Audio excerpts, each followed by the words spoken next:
let's get started then, Sarah. Okay. Well, thank you all very much for having me. I appreciate the opportunity to give you a little bit of more information about PADS of Elgin. I'd kind of like to start with just a brief history of the organization. Most of you are probably familiar with us, but for those of you who aren't, we've actually been in the community since 1989, so a very long time. We started in the basement of 7 different churches. And then eventually we secured our permanent site on Berkeley Street in 2007. And we've been there ever since. We originally started out with an evening shelter program that was 7 p.m. to 7 a.m. And then in 2018, we had an opportunity to expand to provide day program services from 9 to 4. And so we did that. And since March of 2020, we have been open 24/7, and we intend to maintain those hours permanently moving forward, which I'm very, very proud of. So no break in service. I know there's always a couple hours every day where people, our guests would have to walk to ECC, and, various people in the community would say, why can't you stay open, the whole entire day, 24/7, and now we are. So that's good news. Another kind of point of who we serve men, women, and families, which some shelters are men only or women only, and we serve everyone from infants to all walks of life, all ages. We also, our service area is not just Elgin. So we have most of northern Kane County, Elgin, Dundee, Rutland, and part of Wayne Township, as well as all of Hanover Township. So a lot of people think we're just Elgin, but we're not. We have a pretty large service area. And I guess I just like to kind of pass it back to the group. What do you think, or what have you heard that maybe the top 2 reasons that people become homeless are? Lack of employment. Mm-hmm. Well, and probably mental health or drug related Mm-hmm. would be my guess. Mm-hmm. Other illness. Mm-hmm. Or post-traumatic stress. I'm sure the military, Yes, former in the military. absolutely. Those all play a role, for sure. And some, have mental health and substance abuse at, dual diagnosis at the same time. But actually the top 2 reasons that individuals find themselves homeless is insufficient income. So raising the minimum wage has been somewhat helpful. And the second is lack of affordable housing. Those are the 2 top reasons. And that does not mean that there's, never mental health or never substance abuse. There's certainly that, in the mix, but those are the top 2 reasons, not only nationally and in Elgin. And so has that been true even pre-pandemic? yes. Okay. Yes. And so, you probably heard some of the myths. You touched on, some of the points where, yes, there could be substance abuse. Yes, there could be post-traumatic stress disorder, and things like that. But, I've been at PADS almost 5 years now, and I've heard everything from, they're lazy alcoholics who don't want to work. They're all, they choose to be homeless, things like that. I've heard pretty much everything. And, those are some of the, like I said, it's not that it's never mental health. That's not what I'm saying, but there are a lot of myths around why people become homeless. The biggest one being that they choose to be. In our shelter, about 60% of our guests work. For those who come in unemployed, that is part of their action plan, where we focus on trying to get them either employed again, or even with a higher paying job. But most of our guests, like I said, 60% work, most work more than one job just to try to make ends meet, because housing in Elgin is extremely expensive. So again, they just can't they can't afford it. And then if you throw a family or children into the mix, it's even that much more difficult when you're trying to pay for daycare, if you don't have family to help with that. Eviction, at least post or pre-COVID, sorry, was the biggest reason. I'd say about 85% of the phone calls that we received was, I'm getting evicted and I have nowhere to go. I can't afford my housing anymore. By the end of the week or tomorrow, and I need a place to stay. The average stay at pads is about 31 days. So a lot of people think that, people are there, and some are for years, but the average length of stay is about 31 days. So we help people get back on their feet, back into housing as quickly as we can. We are actually preparing right now for the floodgates to open. Our numbers have been down significantly with COVID. And I think that there's a multitude of reasons for that. One, the eviction moratorium, you can't be evicted. Two, the unemployment, increase and extension. The stimulus checks. We had a lot of people call us and say, I took my stimulus check and I paid for a hotel room. And now that money's, running out. So there's been, and I think too, like families and friends, when the pandemic really hit hard in March of last year, they were like, oh my gosh, I know we've had our differences, but come and stay with me. There's a pandemic going on. But with the governor lifting the moratorium in April, the floodgates are going to open again, and people are going to be calling with nowhere to go. So our bed count did change a little bit, actually significantly. The health department mandated that because we were a communal living environment, we had to be 50 square feet apart and head to toe, sleeping head to toe. And so we actually went from 96 beds to 42 beds almost overnight. And so fortunately, we haven't had as many calls as we did prior to the pandemic, but I've been preparing my staff for months, basically saying, get ready, because it's going to be happening again, where we're back up probably over capacity. So that's a little bit about the pandemic. The top few reasons, again, regardless of why a person comes into pads, what we do is we meet their basic needs first. And so that's safe shelter. It could be clothing. It could be personal hygiene products. We provide shower and laundry facilities. We give them a tour of the facility. We want them to feel comfortable and let them know that we're there to help them. As you can imagine, there's trauma associated with being homeless and also having to sleep in a shelter with, 60 people you don't know. That's traumatic in and of itself.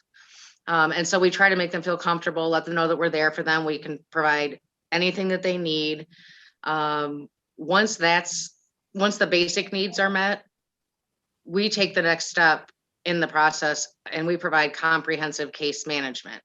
And that's really the key, the cornerstone to our success as a shelter. So yes, we'll meet your basic needs, but we also want to identify the barriers that brought you into shelter to begin with. And as you can imagine, for every person, that could be completely different.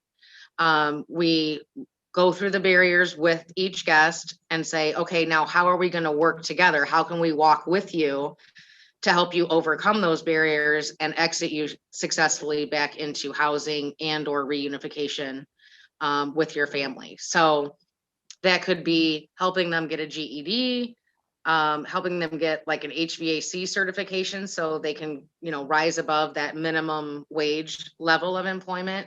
It could be a referral to substance abuse or a referral for mental health. That every person is different. But case managers work really closely with our guests. And in our last year, we actually, even though we were in hotels twice, we actually had our highest exit shelter success rate of 83%. So 83% of our guests last year were exited successfully into housing and or reunited with their family. So Could I ask you how many care managers you have? we actually have a supervisor, a full-time person, and a part-time person. Wow, that's not a lot. No, not at all. Oh my gosh. So in our last year, we actually provided, like I said, even though we were in and out of hotels twice, almost 14,000 hours of nights of shelter. I'm sorry, nights of shelter, not hours. Over 38,000 meals, and we served a little over 300 men, women, and children in the shelter. The previous year had been significantly higher, a little almost 450. So the numbers do fluctuate, but like I said, with COVID, the numbers have been down this year. But it's still, we work with everybody, even in the hotel rooms. We had a dedicated office in the hotel, and we were doing case management every single day, trying to get people, into housing. So really, really proud of our team. Did a great job, even with all the other challenges. I did want to speak briefly too. We talked a little bit about the history, kind of what we do currently offer. And so where are we headed? Or where would we like to be headed as an organization? And I don't know if you've seen some of the articles in the paper. We've been looking for a new shelter location for about 3 years now. And that's because our lease expires in December of 2021, this year. And we've been working with the city, working with the county, trying to find a location. And it's just been a challenge. Either the building wasn't in a good location, close to transportation and walkable, or it didn't work for the city because it was too residential. There's just been a multitude of issues. You may have seen that we had identified 600 South State Street as a potential location at one point in time. And not only because of the neighborhood, but because of the cost of the renovation of that building, which was going to be about $10 million. We just couldn't do it. So we're continuing to search for a new building site. We do need a larger facility. We're completely at capacity. We don't even have room to store some of the guests' things when they come in. We have no room. So we're looking for between a 20 and 60,000 square foot building versus roughly 13,000 where we are now. And I continue just to look every day. And we also have a realtor involved, trying to identify a property for us. But what we'd like to do in a new location is expand on our services. So become more than just an emergency shelter that provides services 24/7. We would like to expand on on-site services. So whether that's like on a rotating basis or designated office space, that kind of depends on the size of the building. But we'd like to have a legal representative, maybe a nurse practitioner in one day, a mental health professional there, a substance abuse counselor on site, and either, like I said, designated office space or rotating those services so that they're right there in the building with ease of access for our guests. Probably the biggest change that we'd like to make is to create permanent supportive housing units. And so essentially what those are is, you have some of the most challenging individuals in the community. You put them in permanent supportive housing units, and it's not, it's actually called Housing First. So you take some of the most difficult to serve in the community, and that's what you do. You house them. And then once you provide that stability, then you provide the permanent supportive housing piece, which is more or less on-site wraparound services available 24/7. Is that like a group home? No, it would be individual units. Oh, okay. Mm-hmm. So we've taken Lincoln Park Communities. I'm not sure if you're familiar with them. We've actually utilized a lot of their floor plans. We're working with an architect, and it's actually, they're really cool units. They have like a Murphy bed and a living area, a small kitchenette, and an individual bathroom. And we do realize the challenge that comes with that, because I've had extensive discussions with them about, like, if you're taking someone, for example, from Tent City, or someone who's been on one of the parking benches downtown, for 15 years, that's going to be an extraordinary challenge. They were saying how when they did it, some of the individuals who are chronically homeless, it took them 6 months to even get them into the unit. They wanted to sleep outside. And then they finally got them inside, and then they finally got them into the bed. But the great thing is, you don't just say, well, here's your unit and that's it. You gradually build that trust and rapport, and then you start to provide those services. And then the goal would obviously be, certainly they could live there forever, but the goal would be to eventually get them into their own units, within the community, their own private housing. I have a question. Sure. And I want to say it was 2 years ago, and I can't remember what group I'm with. Oh, I know, it was Fox Valley Citizens for Peace and Justice. Mhm. We were supporting there were going to be housing units, low-cost housing units, where the old Larkin home was. Yes. Now, is that similar to what you're talking about, or do you know was that through your group? It was not. It was actually through Full Circle Communities. We have actually housed some of our guests there. It's almost complete, with the exception of the front of the historic Larkin home is not yet done, but it's 48 units of affordable and low income units. So permanent supportive, it starts off basically at no charge. And then from there, you hope that, if someone comes in, for example, and they're not employed, the hope is that, well, within a certain amount of time, they will be employed, and maybe their rent will be, let's call it $100 a month. And then eventually that rent can increase as their income increases and things like that. But permanent supportive housing is really designed for the most difficult to serve in the community. So those who are utilizing emergency services, 50, 60 times a month, those who've been chronically homeless, for a year, as you know, some of them in Tent City, it's been 15 or more years. Okay. And so you offer them housing, and then, like I said, you build that trust and rapport, but then you provide the wraparound services of the case management, building that trust and rapport, and then you work on the services after they're housed. So they're stably housed, then you work on the services after. So engagement in services is not a prerequisite to getting housing, if that hopefully that makes sense. Mhm. Sarah, Yes. I thought, and this is old information, I thought Larkin Home was going to be for the physically disabled. Is that not how it turned out to be? There are certain units that are designated. I don't remember how many of the 48, but there are a certain number of designated for disabled. Yes. Okay. But it's not the whole project isn't specific to disabled.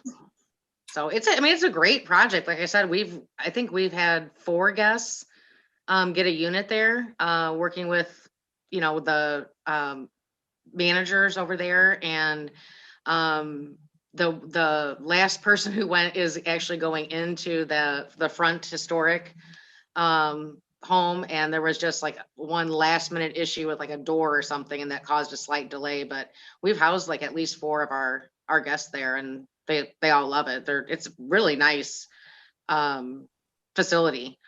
We need more like that. Yeah. Again, that lack of affordable housing. So Yeah, I have 2 questions. One, sure. they, when you ultimately get the model that you want, where they've got the individual units Mm-hmm. and they pay for them, even if it's modestly, Mm-hmm. does that help them build or help them fix their credit reports? Absolutely. Okay. Yeah, because what you do is you do still have a lease attached to it. Okay. You don't just say, well, here's your unit and that's it. I mean, you have a lease, you have to have some guidelines. we're fully prepared that, you know, some, like I said, some individuals will be much more challenging to work with than others, but that's that trust and rapport and building that, you eventually get them to engage in services. And that's kind of where the good things start to happen. Yeah, because I could imagine that if you were had some significant event that happened to you that caused you to need housing, you had some medical problem that took all your money, Yeah. and you could no longer afford your apartment or other homes, that they end up, the individuals end up with horrible credit reports because Oh, they've yeah. had to, you know, miss so many things. So I think that's really important. Absolutely. Yeah, that's one part of the action plan that we really work on. And saving sometimes with us. A lot of the individuals we serve just do not trust having their money in a bank, period. And so we have a savings program. We also have different organizations come in and talk to them about, you know, as well as the case managers, talk to them about budgeting and money management, and things like that.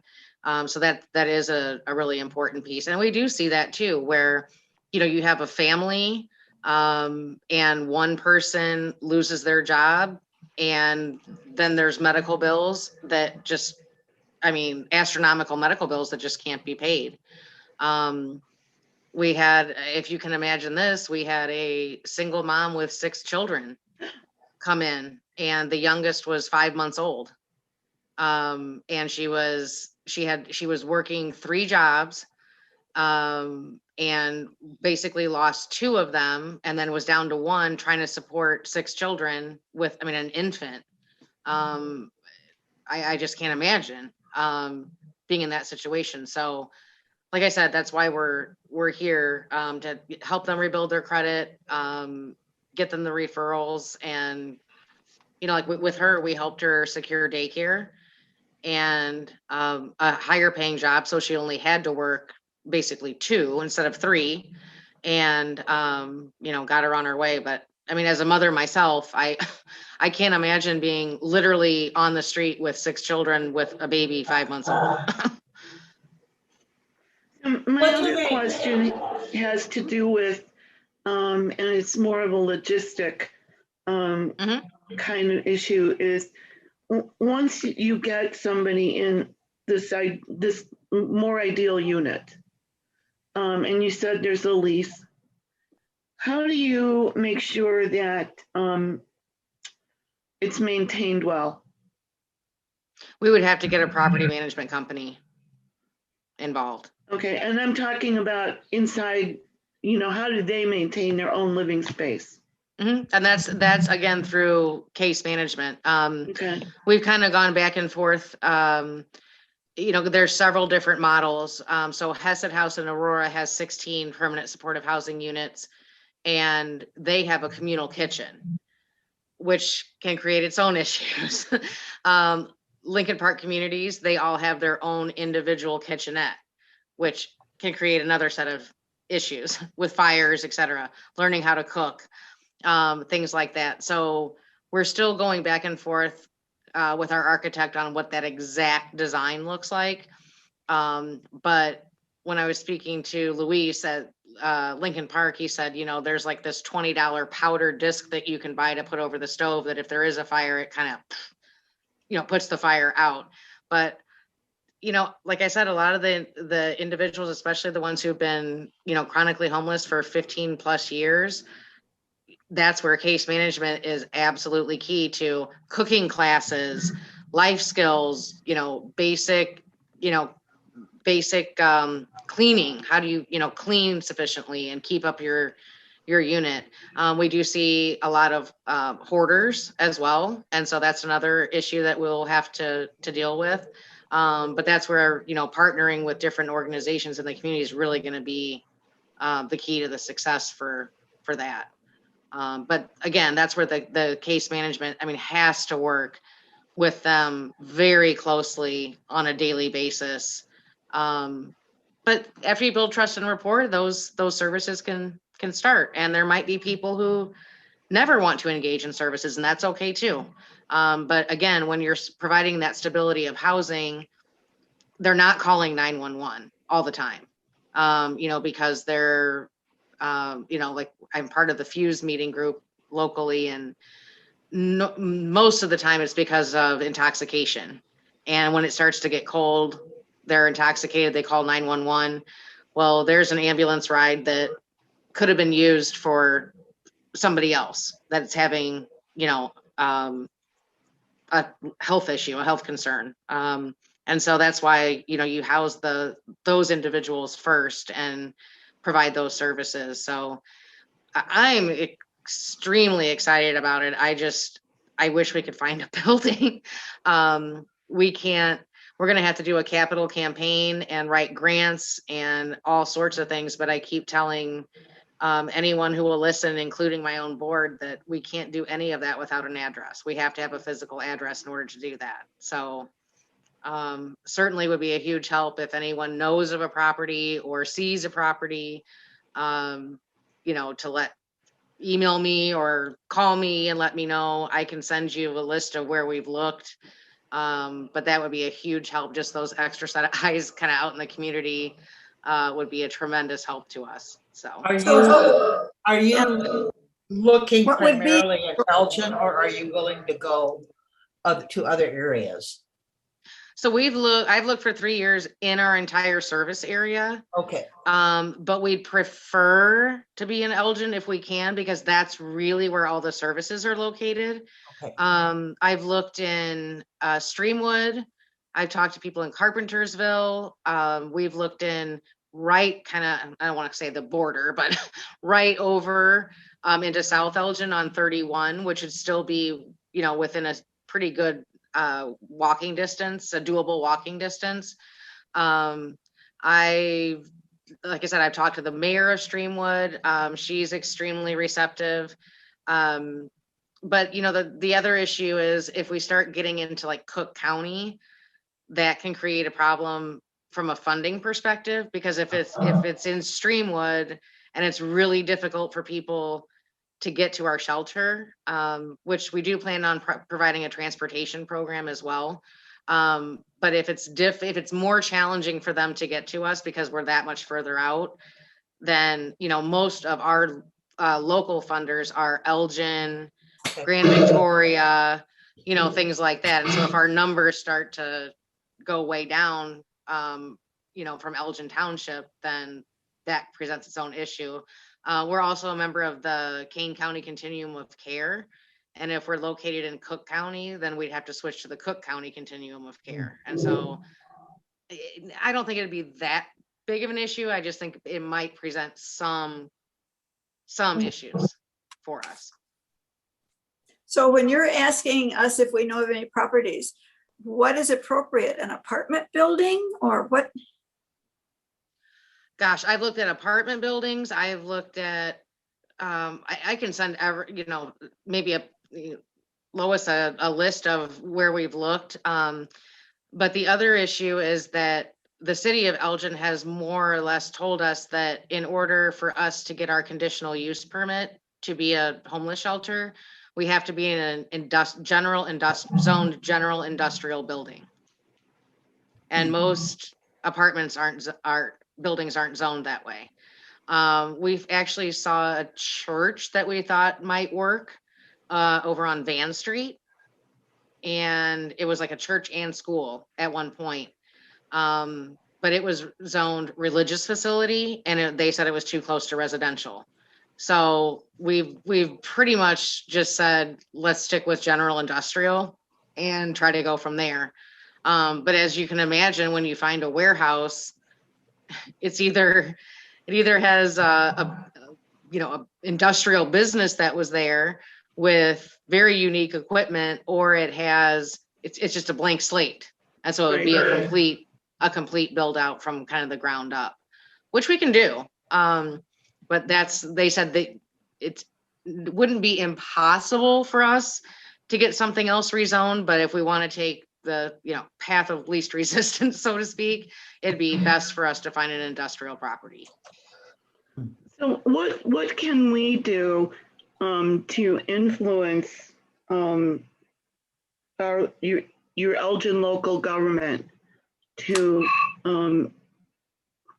motivate them to help you out with this property problem? Well, we actually were talking to the city regarding the Elgin Recreational Center that has closed. I'm not sure if you're familiar with that. It's on Chicago Street. And they were talking about potentially working with us on, gifting or selling us that property. And it would have been a great location. It's about 40,000 square feet. And what they found out was that there was a grant tied to it with the Illinois Department of Natural Resources. And so the grant essentially said, well, we're going to give you this. This was in 2012. We're going to give you this money to improve this facility. But part of the contract that we entered into is that you will maintain this facility as a recreational facility for another 20 years. Okay. So now we're into 2032. And now we've got our state reps involved, trying to say, look, the facility's closed. The city can't maintain it any longer, in part because of COVID. And can they just, either gift it or allow pads to, repay part of the grant? And so it got to the point where they were negotiating, and Illinois Department of Natural Resources said, nope, a contract's a contract. The governor said, contract's a contract. And so Anna Moeller actually had to enact legislation that they're trying to pass right now.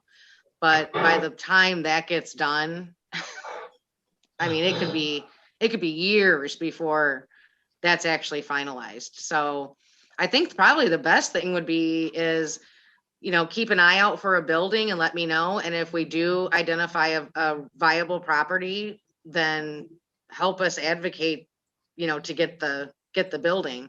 I know when we looked at 600 South State, there was a lot of pushback from Swan. Yeah. And so, we had to go to that was pretty painful. We had to go to a meeting and present with them. And I think there was some misunderstandings about who we had talked to. I think they thought that we had already decided that that's what we were going to do. And we didn't. We were trying to talk to the neighborhood first. We held a couple town hall meetings as well. But really the key to us to move forward is to identify that property. And right now, I was actually talking to the realtors the other day. General industrial is going extremely fast. I mean, there have been properties that I have seen. I check almost every day, and I'll see a property. Usually what I do is I drive by it first and make sure that it's close to bus routes, and kind of get a feel for like the general neighborhood area. There was one that was just over into South Elgin on 31 that could have worked great. By the time I drove by it, got back, called the realtor, they were like, it's already under contract. I'm like, what? It was just posted the other day. So that's another thing that we're seeing too. So I think that would be the most help, just kind of, and getting the word out that we are in search of a property, because there could be an individual, that has property that isn't even for sale that we just don't know about. What happened to the Elgin Mental Health? I heard at one time you were looking at a building there. Yeah, that was the 600 South State. Oh, yeah. Okay. Yeah. And Swan was in an uproar. And unfortunately, we were told several years ago that would be between about $2 and $3 million to renovate. But that is to turn it back. That's basically to turn it remodel offices. So if you're trying to put in shower facilities, laundry facilities, a community kitchen, a sleeping area, permanent supportive housing, then suddenly the price tag went up to 10. And we just said it just became too expensive, basically, to do. So what contract runs out? What's that? Didn't you say your lease ends in December? Then what happens to you? Well, at this point, we're gonna have to extend it.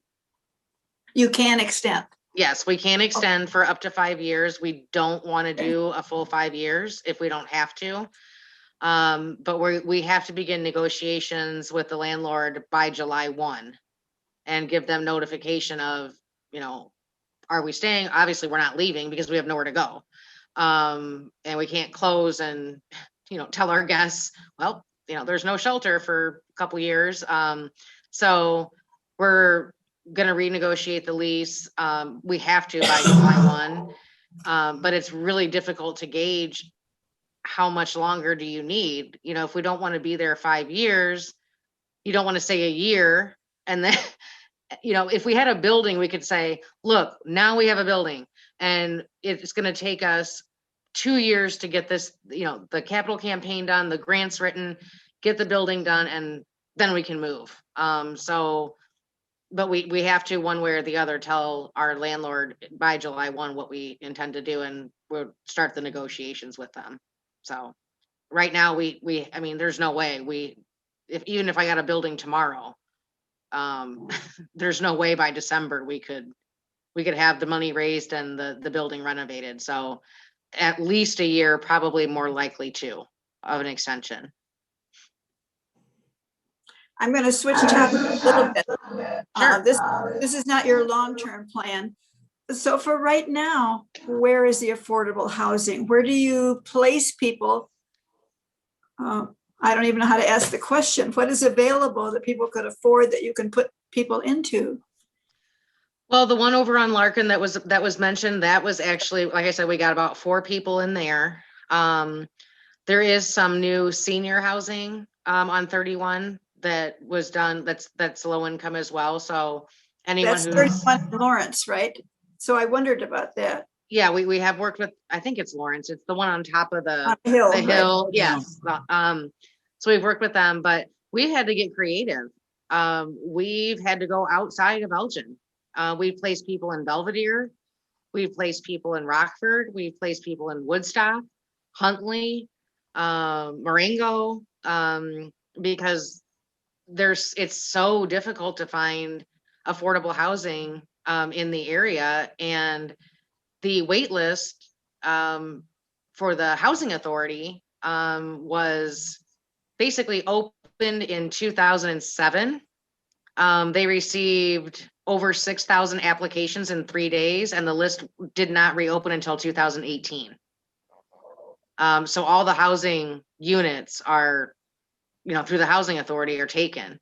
It did open up briefly in 2018. They took another 600 applications through a lottery. And at least none of our guests received a unit from that lottery.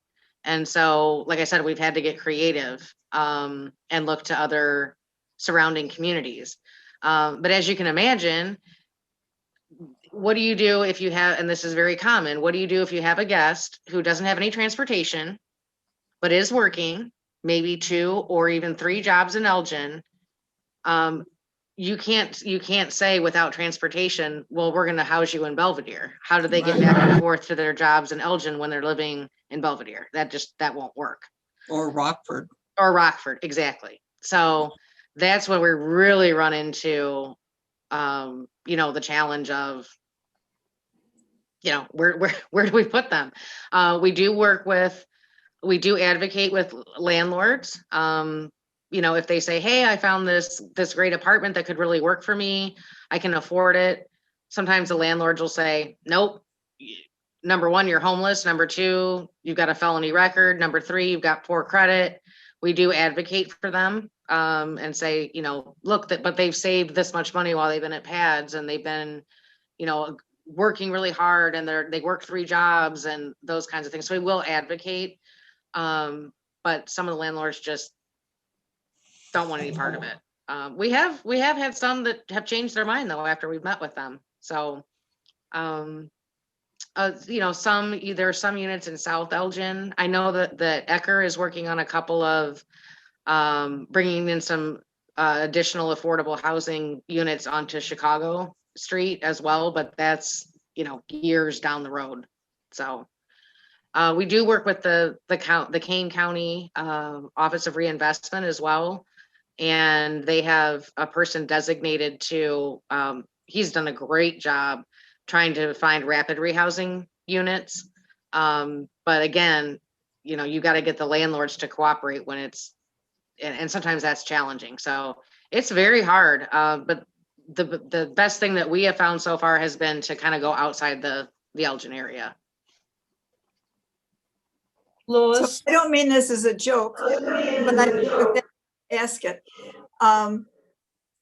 There are towns that look at little houses. Is that anything that was ever thought of in Elgin? I don't know anything about that. I don't know how much it costs. I don't know how you locate them, but you know what I'm talking about, you know. Tiny Is houses, that- yes. is that Yep, tiny even, houses. Yeah, Yes, we actually have talked about it.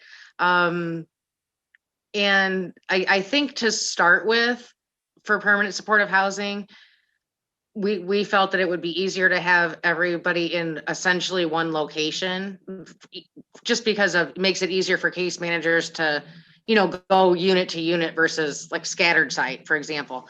Right. We have talked about permanent supportive with tiny houses. And the issue has become separate plumbing, separate, you know, it just, you know, being like scattered throughout a site. So that's eventually something that we would like to very much explore. But I think to start with, you know, let's keep everybody in kind of one location just so that we can kind of, you know, have our case managers gain a lot of experience with it. And but yes, we've actually talked to several contractors in the community who are very much interested in doing tiny houses as part of either permanent supportive housing or just permanent housing. So Lois, is this video that you're recording, is it going to be available to non-league members as well? Yes. Okay, because I belong to two different groups and I would really like them to hear what you've had to say, Sarah, because it's been most informative. And getting a few key people to see it and then maybe asking you to come to our separate groups and talk. so Barbara, it's on YouTube and it's League of Women Voters Elgin area. That's how you find it. Okay, And I'll make sure that you, when Wendy posts it, that we all get okay, super. notification of the link. So Sarah, I'm surprised you have any hair. I would think you'd be pulling your hair out after all this time. I'm just amazed that you're optimistic. you know, I try not to give up just because I'm like, it's out there somewhere. It's, you know, and I just engaged with some new realtors that specialize in industrial properties. And I'm kind of like hoping that, you know, we find the unicorn or the needle in the haystack that, you know, it's there somewhere. It's just, and like I said, maybe somebody owns property that isn't even for sale who would, you know, hear about what we're trying to do and say, well, you know, I'll sell it to you. So yeah, I have a lot more gray. You probably can't see it, but certainly a lot more gray now than I was a few years ago. But yeah, I just, you know, I'm so excited about it. I think that's what keeps me motivated is we can make such a difference in the community and really change the face of what homelessness looks like in our community. And if I could just get that address, you know, we could make it happen. And so that's why I stay optimistic is I just have to feel like I have hope that there's something out there that can work for us. So Women on the Brink is an offshoot of League of Women Voters. Talk to us about women and homelessness or women and children and homelessness. What are you seeing? Well, I guess I'll speak pre-COVID just because COVID has changed things so Right, dramatically with, you know, so I want to just say that first. And I know I've, you know, talked to you and your group of ladies too, and it's been very, very, very good, very well received. So we see trends. and we always try to figure out, well, why is the trend changing? So for a while, we had a lot of very young men, 18 to 24, coming in. And then we had a lot of women and children. And we're like, where is this coming from? And then we found out that for some time anyway, the community crisis center was full. So, yeah, there's the explanation for that. And then, then for a while we were seeing older women and then older men. And so we were kind of like, what is going on? But I'll just tell you, when I have a mom come in, it doesn't matter how many children she has. When I see her sitting there, with her kids on a pad doing their homework or at the kitchen table, it's one thing when the kids are little, they don't know, all they know is they're someplace safe and their mom's there or their dad. But when they're old enough to realize where they are, that's really hard because they're embarrassed. And so then we work with the schools to make sure that they're, I don't want to be picked up in front of pads. So we make arrangements for them, to go like 2 or 3 blocks away. And so, and a lot of times with women, we see obviously domestic violence. And they can be actively fleeing. And they don't go to the crisis center. They do come directly to us. We obviously work closely with the crisis center to try and coordinate, services, but it's really hard to see a single mom in shelter with younger children. It's hard. It's hard to see it. And the kids, of course, everyone loves to be around the kids and play with the kids. And, but again, the key I think is, building up those skills so that they can exit the shelter successfully. So a lot of times what we see, especially with domestic violence, is, there's been a lot of isolation. They haven't been allowed to work. And, isolated them from friends and family. And so when they come to us, there is post-traumatic stress, there is anxiety. We have to make sure that we keep them safe so that the perpetrator doesn't try to come into shelter. But like I said, we've done it successfully. A lot of the women come into and they don't have any benefits. So SNAP, WIC, things like that for the kids. We help them sign up for those things. A lot of times if they've been through a divorce, the father has stopped paying child support. And so, helping them navigate the court system so that can start, which is a huge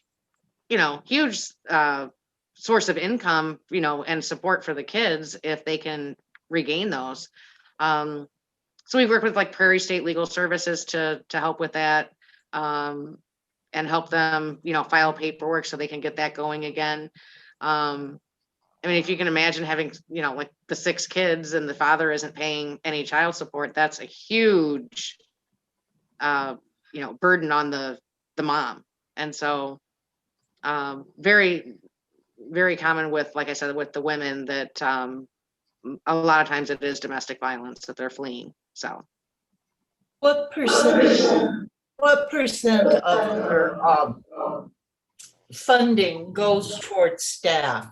Because I don't know how you're doing all of this with the minimal staff that you have. It just is blowing me away. So sometimes I don't either.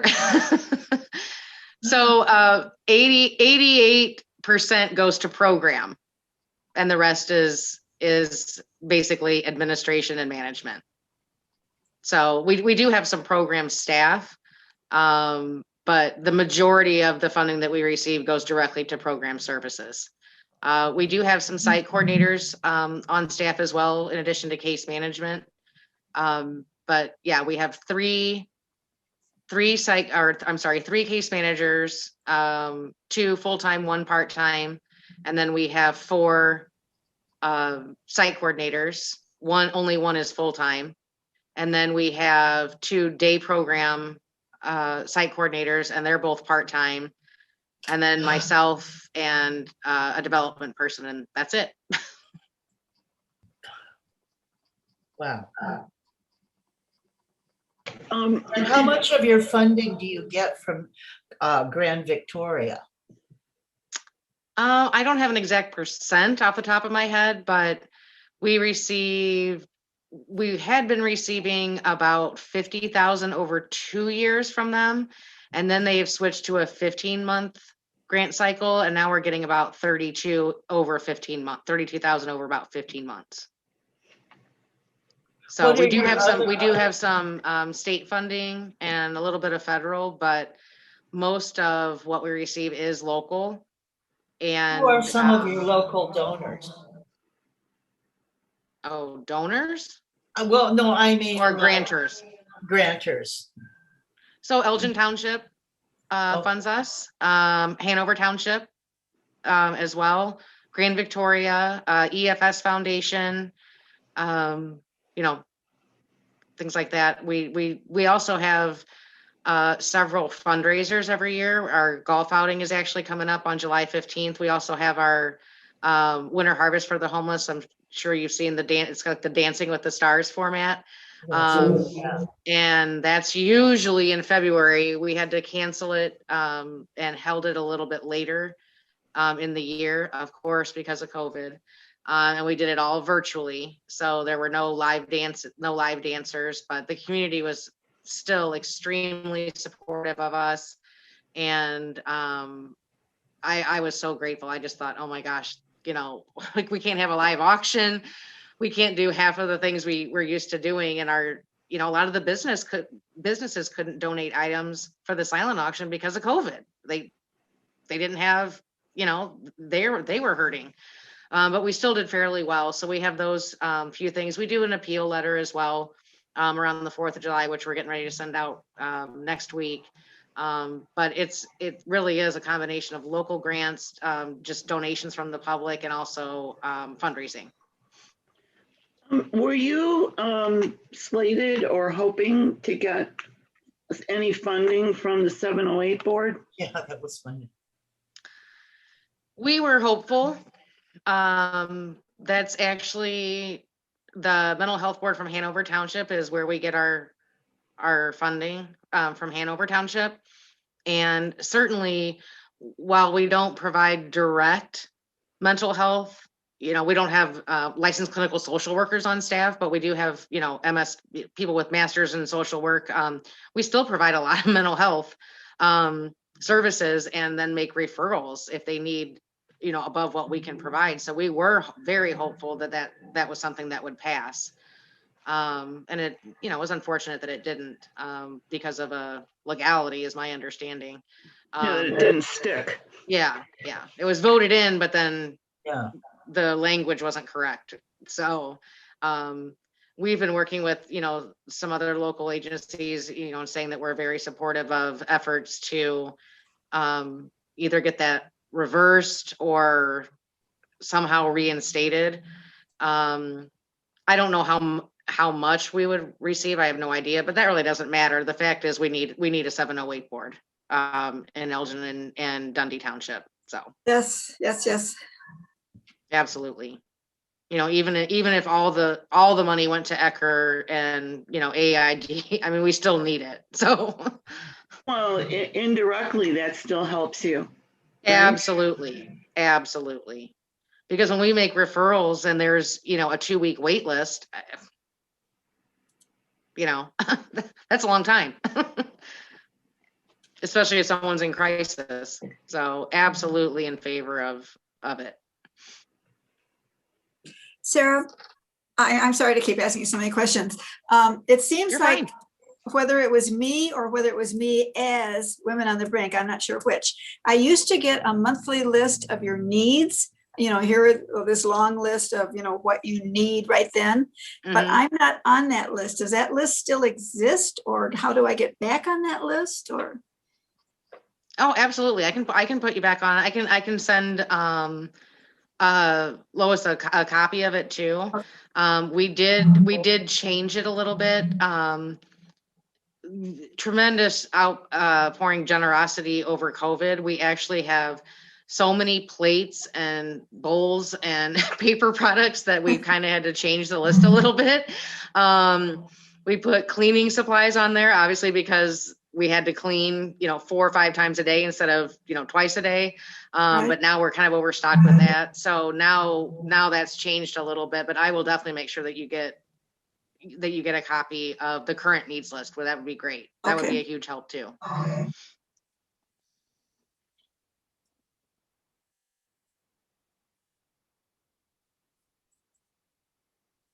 Lois, you're muted. Does anybody have any questions for Sarah that you didn't get a chance to ask?